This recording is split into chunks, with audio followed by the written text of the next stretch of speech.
مدینہ جو میرے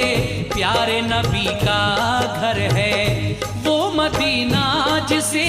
ہم رشک حرم کہتے ہیں، وہ مدینہ جہاں محبوب خدا رہتے ہیں، عرش سے جس جگہ رحمت کے پیام آتے ہیں، آسمانوں سے درود اور سلام آتے ہیں، وہ مدینہ جہاں جبریل ادب سے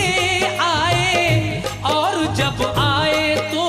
پیغام خدا بھی لائے، ہر گھڑی نور کی برسات بھی ہوتی ہے جہاں، کیونکہ اللہ کے محبوب کا روضہ